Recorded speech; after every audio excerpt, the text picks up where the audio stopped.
这次我真的睡着了。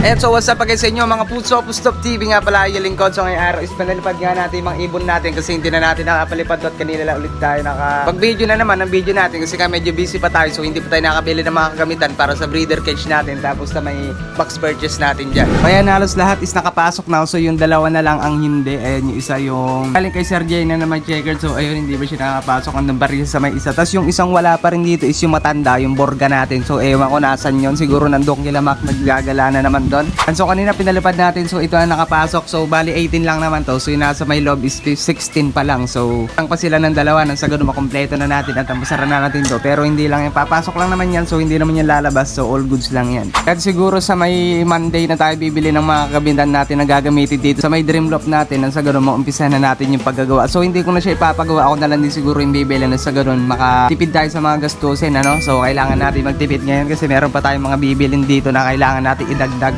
Tapos dito naman sa may sirabo chicken natin, nakala ko nawawala na yung babae. Ayan, so kita ba? Hindi ko alam kung kita nyo. So andito na yung babae, kala ko ngayon lang kasi to umuwi dito kasi lagi siya wala. So di ko alam kung saan siya nangingitlog. At sabi ko nga sa inyo na dito sana natin ilalagay sa may old loft natin. So hindi na natin malagay kasi nga meron na siyang bagong laman na hayop, ano. So papakita ko rin sa inyo mamaya kung ano yon. So si Maricar is nandito na rin. So nilagay ko na rin siya doon sa may old loft natin. So mamaya papakita ko sa inyo. Yun, hindi na sila makakaalis. Si Maricar is hindi na lonely, ano. So may kasama ni sa Maricar, bilang isa kundi dalawa. Yan, pakita ko sa inyo mamaya. So yung alaga na yun is galing pa ng Africa.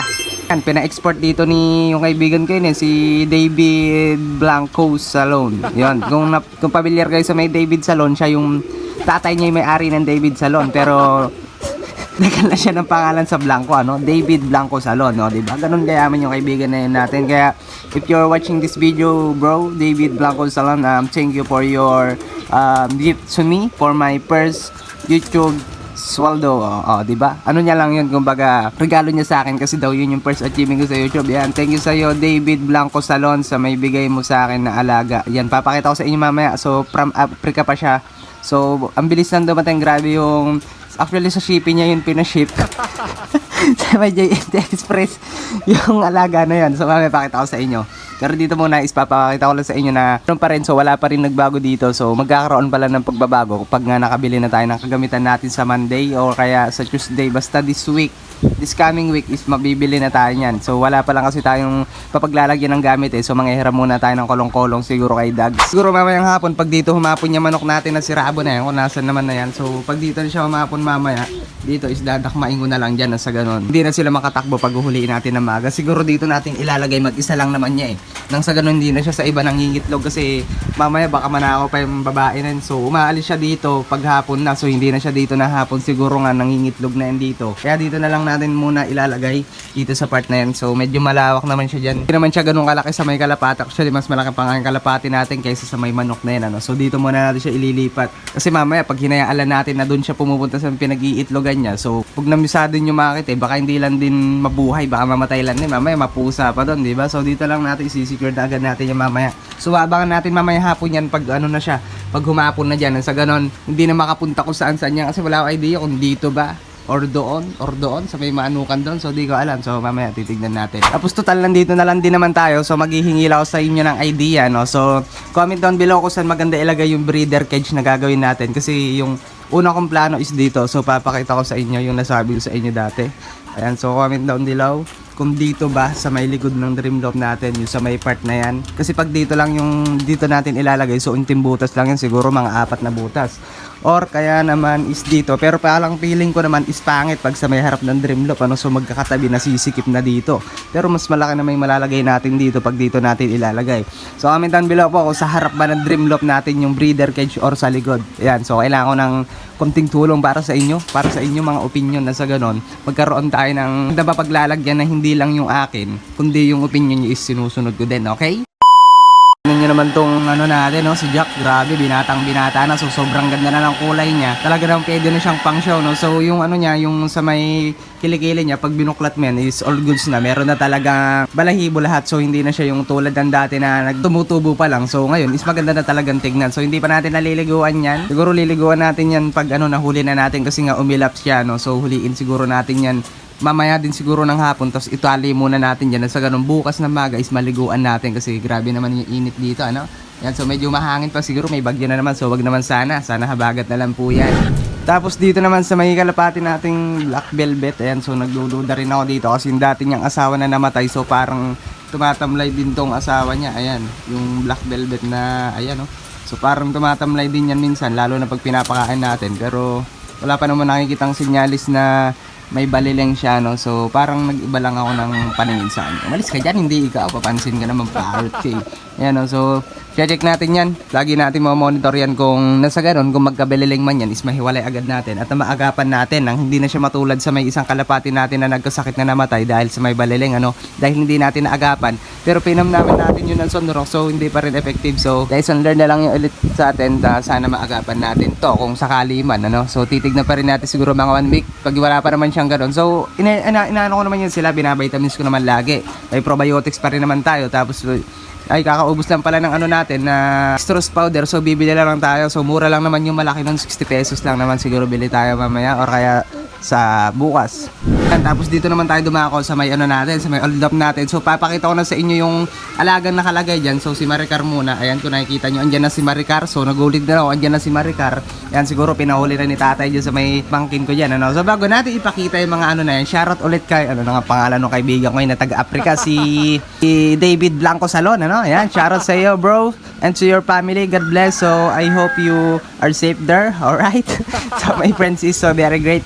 And butek nahihirapan na mag-English, hirap din magkakaibigan ng ibang lingwahe, no?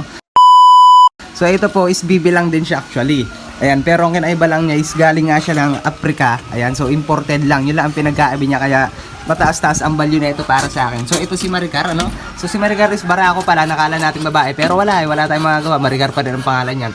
Ito naman yung isa nating ano, kalapato rin na bigay nga sa atin ni David Blanco Salon. Ayan. Tapos ito rin yung isa. So feeling ko ito is kak. Ito naman is sen. Ayan. So dito is kakailanganin ko na naman ng opinion nyo, ng inyong mga ideya. So comment down below kung anong ipapangalan natin dito. Tulad ng ginawa natin sa may manok natin na si Rabo na kayo din ang nagpangalan. Dito sa may itim, kayo nang bahala dyan na kung anong pangalan dyan. Na parang off color, may brown dito. So, uy, mailap. So kayo nang bahala dyan kung anong maganda yung pangalan dyan. Sa may isa na yan, sa may kulay. Tapos dito naman sa may medyo may white. So tignan nyo naman, grabe. Ganyan lang si Maricar dati, pero ngayon tignan nyo na ganyan na, mas barako na. Soon as possible, magiging ganyan na din yung dalawang yan. So mapapadama natin itong mga kalapato natin dito, no? So ayan, may pigeon pellet naman dito. So all goods lang yan sa may ano, may itlogan pa dyan, tatlo. Ito yung stock nilalagay natin dito, pero hindi ito para sa kanila, para to sa may mga kalapati natin pag nagka-breeder gish na tayo. At ito isahiramin muna natin para doon sa may sirabo natin na babae. Ayan, kay Jill, ayun o, pumapagakpak pa doon. So para sa kanya muna tong isa na to, nang sa ganun mapag-itlogan niya at handang hindi na siya sa may kapitbahay nangingitlog. So mamaya nga doon natin nilalagay. Pero dito muna tayo kasi ito talaga yung pinaka main point natin dito sa may video na to. So napaka-forma na ito. May itim pa sa may ulo. Oh, shoutout sa iyo, David Blackson. Ano na nga? David Blanc Salon pala. Ayan. So nalilito pa tayo sa may kaibigan natin na taga-Africa, no? So di pa natin masasabing kung hento or kak yan. So hindi pa natin alam. Kasi ganyan naman din dati si Maricar nung bata, ano? Nakala nga natin hen dati. Is naging kak naman pala, ano? Barakong na yung mukha, oh.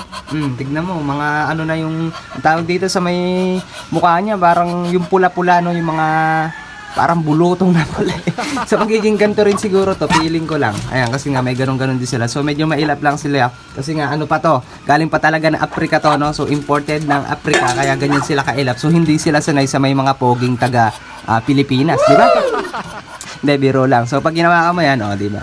Uy, may bago na naman tayong alaga. So nadagdagan na si Maricar, hindi na lonely, di ba? Tuwan-tuwa na si Maricar niyan, hindi na siya magiging lonely. So dito yung mga kanilang kainan. Ayan, so walang tubig, lagyan lang natin kasi mainit dito. Alam niyo naman yung mga bibi na ano yan, kailangan laging alaga sa may tubig yan. Eh, hindi pa naman sila nakakawala. Siguro, pag nabila na natin ng net, dito na natin ilalagay dyan. Harangan natin na ganyan. Tapos dyan na lang sila na sa ganon. Nakakapaggala-gala sila sa may putik-putik, ano? And so, lagay lang din natin ulit dito. Siguro sa may center. Ayan, sa ganon, hindi sila magkakit-kitan pag sa may gilid natin nalagay. Ayan, so napakabangis na ito talaga, oh. Ito yung favorite ko dyan, oh, kasi may ano siya. May, ang tawag dito, yung kala mo nakabonet kasi siya lang yung may nag-iisang bibi na ganyan dito sa may gulungan natin na may isang ganyan sa ulo na itim, ano? Kala mo talaga buhok, nakamuhok. Wow, bangis mo, bro. Good thing, bro. You so hot, bro. Ayan, oh. Thank you ulit sa may kaibigan natin na taga-Africa. So, masaya na naman tayo kasi meron na naman tayong panibagong alaga na napunta dito sa may Top of Sulap TV. Ayan, maalagaan natin to na mabuti dito at mapapadami natin yan. Soon, mapapadami natin yan. So, ano, pwede natin pambenta minsan or pangkatay minsan, di ba? Pag wala na kayong maulam. Ganon. So, yung plano naman natin na bibili tayo ng itik, yun, dito na lang siguro yun pag nagawa na natin yan ng ano, harang na paikot na ganon. Nang sa ganon, mapaglagyan na natin yan ng mga alaga. Yun, so dito na rin natin tatapusin yung video natin for today. So maraming salamat sa panonood, ano. So may gagawin pa tayo ngayong araw. And so medyo madami pa talaga tayo gagawin ngayong araw. So napakainit pa naman ngayon. So medyo maliligo na rin tayo maya-maya. So papasok na rin isa nating ibon dyan. So maraming salamat sa may sumuporta at sa may mga congrats sa akin nung nakuha natin yung sahod natin, ano. So bago natin tapusin yung video natin for today, huwag nyo kalimutan subscribe ang channel ko, Top of Sulap TV. At sa mga bagong magsusubscribe pa lang dyan, so maraming salamat na po. Happy flying, stay high sa inyo mga poots.